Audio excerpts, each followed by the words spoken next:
ভিকি হত্যাকাণ্ডের সঙ্গে ক্রমশ স্পষ্ট হচ্ছে অমিত চোখ।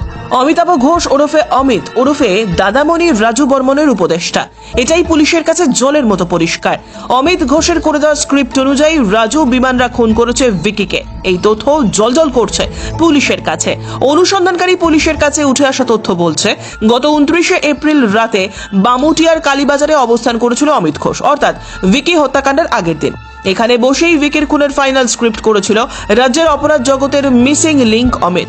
30শে এপ্রিল বেলা 11টা নাগাদ অমিত কালীবাজার থেকে বেরিয়ে যায়। কোথায় গিয়েছে এখনো পর্যন্ত কেউ জানে না, কোনো তথ্য নেই পুলিশের কাছেও। তদন্তকারী পুলিশ কলকাতাতেও অমিত ঘোষের খোঁজ করছে, কিন্তু তাকে এখনো পর্যন্ত পাওয়া যায়নি।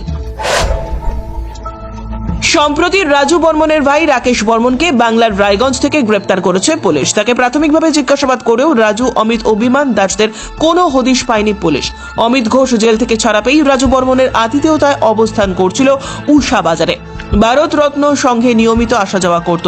শেষ দুর্গাপুজোতেও অমিত ঘোষ রাজুদের সঙ্গে দিনের পর দিন কাটিয়েছিল উষা বাজারে। তখনই পুলিশকে সতর্ক করা উচিত ছিল, কিন্তু এয়ারপোর্ট থানার পুলিশ বিষয়টি হালকাভাবে নিয়েছে। তার খেসারত দিতে হয়েছে ভিকি হত্যার মধ্য দিয়ে। তার আগে অবশ্যই প্রশ্ন উঠছে, অমিত ঘোষ কিভাবে ছাড়া পেল জেল থেকে? সাজাপ্রাপ্ত কয়েদিদের ছাড়ার জন্য একটি নির্দিষ্ট কমিটি থাকে, এই কমিটির নির্দেশেই ছাড়া হয় কয়েদিদের।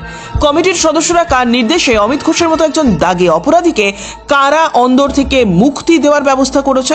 জনমনে উঠছে প্রশ্ন।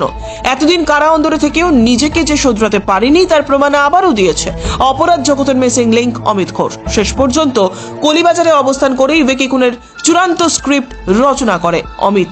বুঝিয়ে দিয়েছে সে সুযোগ পেলে সে এখনো হয়ে উঠতে পারে ভয়ঙ্কর এক রক্তখেকো জানোয়ার।